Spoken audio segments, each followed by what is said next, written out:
ada kesengajaan Pak Jokowi membuntuti Ganjar Pranowo. Ada strategi yang dibuat untuk kemudian menutup langkah Ganjar supaya masyarakat di sana ingat bahwa suaranya untuk Joko Widodo. Mungkin di kepala Pak Jokowi adalah dia akan tenang bila pasangan nomor 2 dan nomor 3 yang lolos ke putaran kedua, pasangan nomor 2 Prabowo Gibran ini memang paling lemah dari sisi ide, dari sisi visi misi, karena semuanya kan hanya melanjutkan apa yang telah dilakukan oleh Pak Jokowi. Jadi tidak ada originalitas di situ. Semakin jarang mereka bertemu rakyat, itu semakin bagus buat Prabowo Gibran untuk menghindari blunder.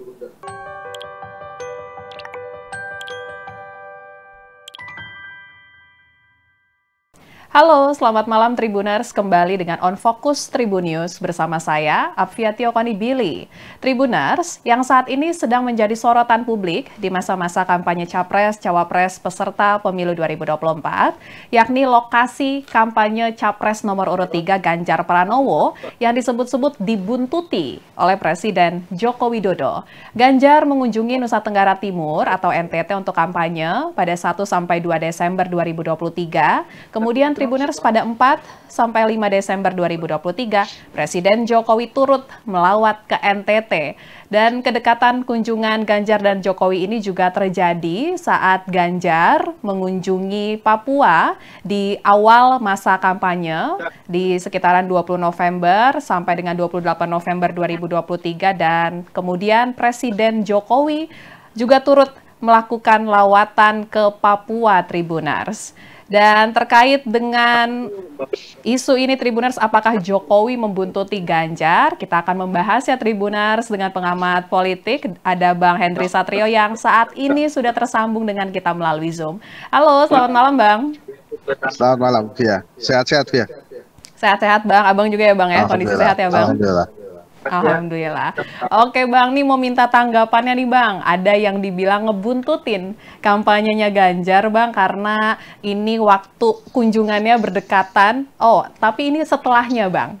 Jadi Ganjar dulu datang, habis itu Presiden Jokowi juga datang nih di daerah-daerah yang menjadi lokasi kampanyenya Ganjar. Kalau menurut pendapat Abang, ini kondisinya seperti apa Bang? Analisanya Bang mengenai Jokowi membuntuti Ganjar ini Bang. Nah, analisanya 3 nih. Jadi yang pertama, ini adalah sebuah kunjungan yang memang kebetulan aja sama. Jadi Pak Jokowi dan Mas Ganjar memang kebetulan jadwal kampanyenya sama. Itu kan pasti tuh ya. Ada hal-hal yang berdekatan dan kebetulan karena mereka kan juga tadinya satu kubu tuh ya.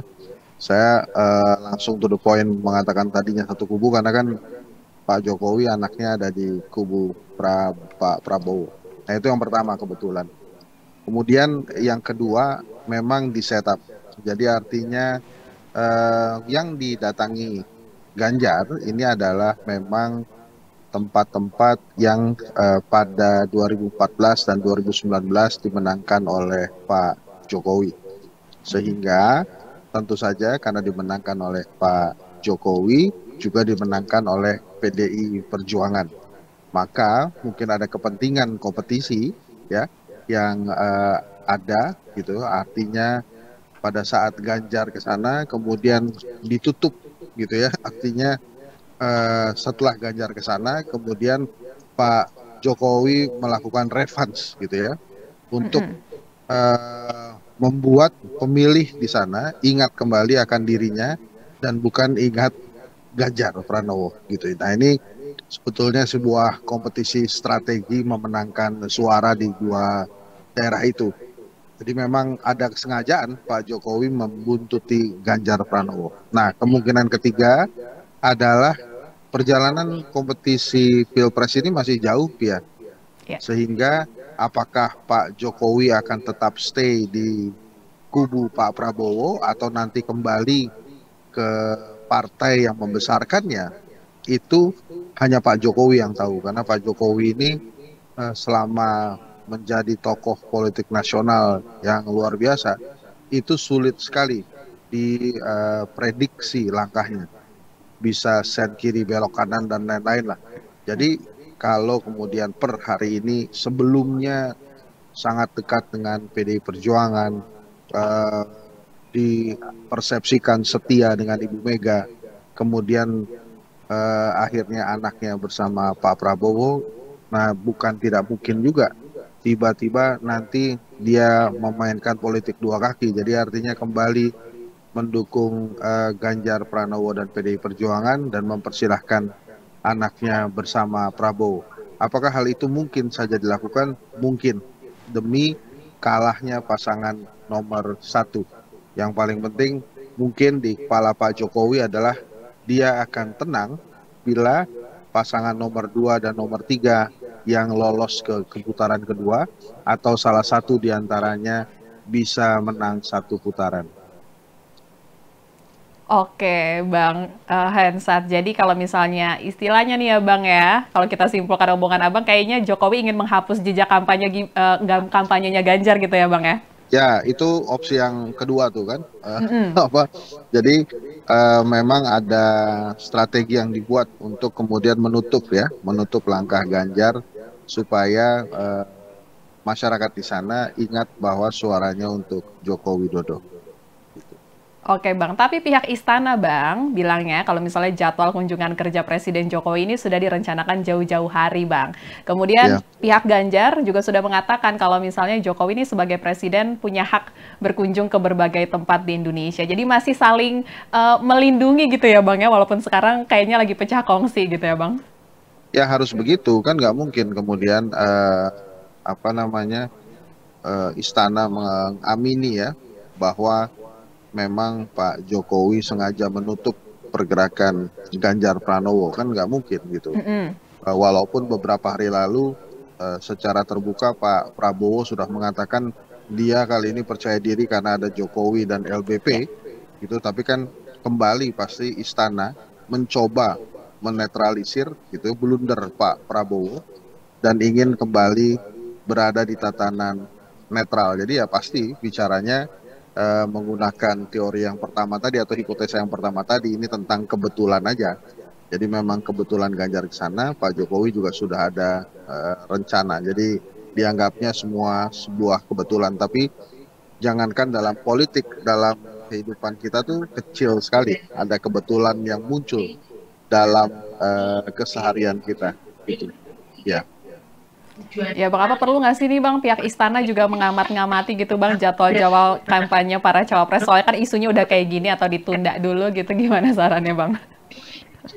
Ya nggak mungkin Pia, karena Mm-mm. istana kan berkepentingan hari ini terhadap calon-calon yang menjadi peserta Pilpres 2024 ya. Sehingga memang kecil sekali kemungkinannya mereka bisa netral. Apalagi ada anak presiden yang ikut serta kan, maka usaha-usaha yang dilakukan adalah untuk terlihat netral adalah hanya dengan kata-kata, kata-kata, dan kata-kata. Ya Bang ya, jadi susah ya Bang ya kalau kita simpulkan Ya, sekarang untuk pihak istana netral di masa-masa sekarang ya Bang betul, ya. betul, betul. Ya Bang, kemudian kita juga mau ngobrolin dong Bang nih dari pasangan lain, pasangan nomor urut 2 yang tadi kita juga ada sebut-sebut Bang, ada Prabowo Gibran yang kalau misalnya kampanyenya saat ini memaksimalkan waktu weekend Bang. Karena weekdays masih tetap bertahan untuk menjalankan tugasnya sebagai Menteri Pertahanan dan juga Wali Kota Solo. Menurut tanggapan Bang Hensat, ini gimana nih strateginya seperti ini? Apakah mampu Bang di waktu yang singkat ini untuk menarik banyak suara Bang? Gini, di antara tiga pasangan calon presiden dan wakil presiden, pasangan nomor 2, Prabowo Gibran ini memang paling lemah dari sisi ide, dari sisi visi misi, karena semuanya kan hanya melanjutkan apa yang telah dilakukan oleh Pak Jokowi. Jadi tidak ada originalitas di situ. Nah, sehingga yang dimanfaatkan adalah memang kekuatan bagaimana hari ini Mas Gibran berada di sana sebagai anak presiden. Nah, kalau kemudian mereka jor-joran, itu tentu saja tidak terlalu menguntungkan. Kenapa saya katakan demikian? Karena ada kepercayaan diri bagi mereka, memang terlihat percaya diri seperti sudah menang gitu ya. Padahal kalau dalam hitungan matematika dasar, harusnya minimal 80% mereka bisa mudah tercapai hari ini, tapi nyatanya kan dari berbagai hasil survei 40% aja susah gitu ya. Ya baru Ya. ada beberapa yang mencapai 40%. Nah, catatan kedua adalah semakin jarang mereka bertemu rakyat, itu semakin bagus buat Prabowo Gibran Hmm? untuk menghindari blunder. Blundernya Pak eh, Prabowo kan dua ya. Yang pertama Mm-mm. tertangkap tidak sehat gitu ya, atau yang kedua tertangkap emosi. Nah, dua hal ini harus dihindari oleh Pak Prabowo, maka harus diatur agendanya supaya tidak terlalu lelah ya, sehingga tidak terlalu mengganggu kesehatannya ya. Kita juga pengen Pak Prabowo sehat selalu gitu ya, jangan sampai kemudian setelah terpilih kesehatannya terganggu, kan nggak bagus juga buat Indonesia bila nanti menang. Nah, sementara Mas Gibran ini kan di netizen malah sudah mengatakan bahwa Mas Gibran ini setiap kali turun ke lapangan menggunakan rumus 1 kali 4, 1 kali tampil 4 kali blunder gitu ya. Itu netizen yang bilang 1 kali 4 itu. Nah, artinya netizen juga memperhatikan bahwa Mas Gibran ini kelemahannya adalah blunder di kata-kata. Asam sulfat, asam folat misalnya, Ya. yang memang sudah dia perbaiki, tapi itu adalah sebuah blunder yang eh, luar biasa akan diingat gitu. Makanya sebetulnya nggak gampang tuh minta maafnya, mestinya lebih resmi ya. Dan beberapa blunder-blunder lainnya, misalnya saya mau tidur lah, kemudian mempersilahkan jubir saja yang menjelaskan, atau oh bukunya sudah ada silahkan dibaca. Nah, hal-hal seperti itu kan akan tentu saja akan mengganggu ya, bisa menjadi blunder seperti itu. Maka memang ya mau tidak mau mereka menyusun agenda supaya tidak terlalu sering muncul di publik untuk menghindari blunder itu, Via. Iya, iya, iya. Oke, oke. Jadi analisanya gitu ya, Bang ya. Emang sengaja di weekendin aja lah biar gak ada blunder-blunder kemarin asam sulfat, asam folat yang cukup membuat Gibran juga sepertinya banyak dikritisi ya, Bang ya. Ya. Oke, Jadi oke. memang Heeh. waktunya akan mereka batasi, Via. Jadi ini kan pasangan ini tidak bisa dianggap sebuah pasangan yang biasa-biasa aja. Jadi artinya percaya diri karena dianggapnya seluruh kekuatan penguasa hari ini mendukung mereka. Jadi ya kalau via dalam sebuah kompetisi, kalau udah pasti menang kan ya ngapain juga kita berlatih keras-keras kan. Jadi ya kita agak-agak santai juga. Nah ini terserah lah, nanti kan pasti komunikasinya tim pemenangannya Pak Prabowo akan membantah itu semua. Misalnya wah ada kesibukan sebagai menteri, wah ada sebagai kesibukan sebagai wali kota. Tapi 75 hari waktu yang diberikan KPU untuk berkampanye itu jelas tidak cukup. Tidak akan cukup menyapu seluruh Indonesia. Maka agak aneh juga dan wajar rakyat mempertanyakan kenapa kemudian mereka mengurangi jadwal bertemu rakyat langsung gitu ya. Apakah menganggap remeh Mm-mm. intelijensia rakyat Indonesia, jadi pasti menang yang di kepala mereka, atau memang menghindari blunder-blunder tadi. Karena dua hal itu, kesehatan Pak Prabowo dan blundernya Mas Gibran, memang harus sering di manage ya. Wajar saja karena memang secara pengalaman ya Mas Gibran masih sangat muda, sementara Pak Prabowo memang pengalamannya banyak, tapi paling senior di antara calon-calon presiden lain. Oke, Bang. Berarti ini ada tugas berat ya, Bang ya, buat tim pemenangan yang nomor urut 2 karena harus menciptakan lebih banyak gimmick gitu, Bang, karena konsepnya kampanyenya cuma di weekend doang nih, Bang. Ya, karena kan mereka sudah mengeluarkan eh, apa namanya strategi bagi susu dan bagi makanan gratis itu kan Iya. untuk meredam ketidakhadiran Prabowo dan Gibran. Nah, ini yang menurut saya menarik juga untuk diperhatikan.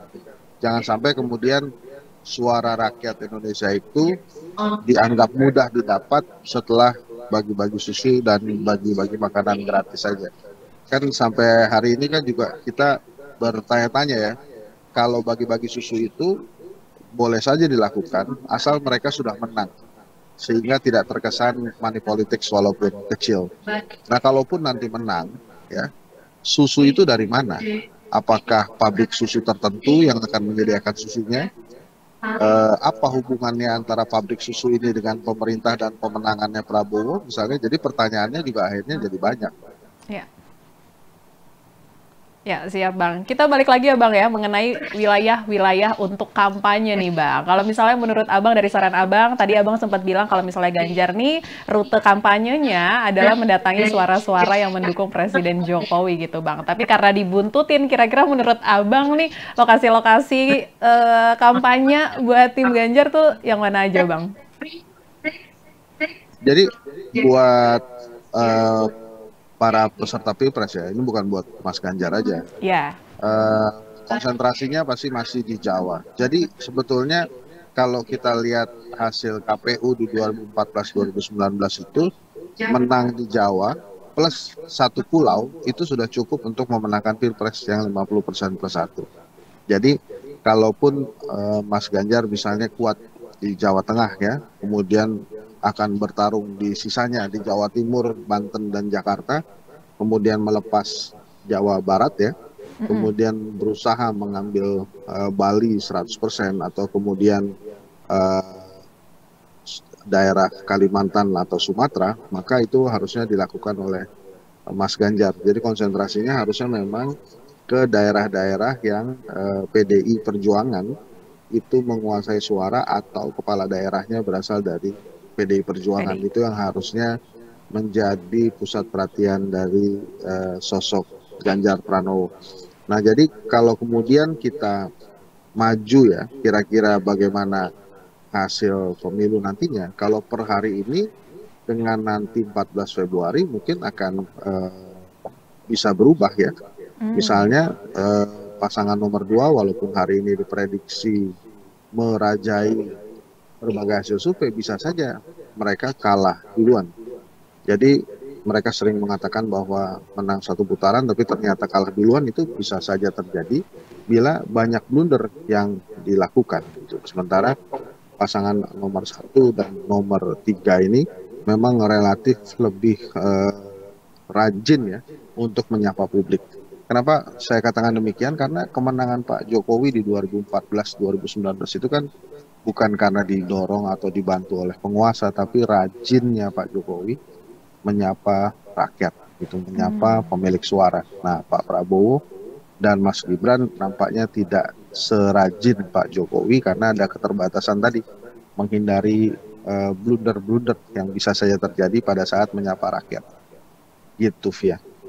Oke, siap Bang Hensa. Terima kasih obrolannya malam ini ya Bang ya, mengenai isu-isu politik terkini. Terima kasih atas waktunya juga. Selamat beraktivitas kembali ya Bang. Sekalian kita sama-sama menanti kejutan-kejutan lainnya ya Bang ya, jelang pemilihan 2024.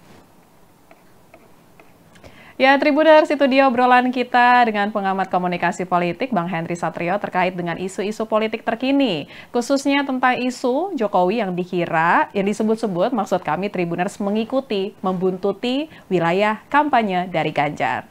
Kalau begitu, terima kasih Tribuners sudah menyaksikan. Saksikan informasi terupdate lainnya hanya di kanal YouTube Tribun News. Saya Fiatia Konibili, pamit undur diri. Sampai jumpa. Terima kasih sudah nonton.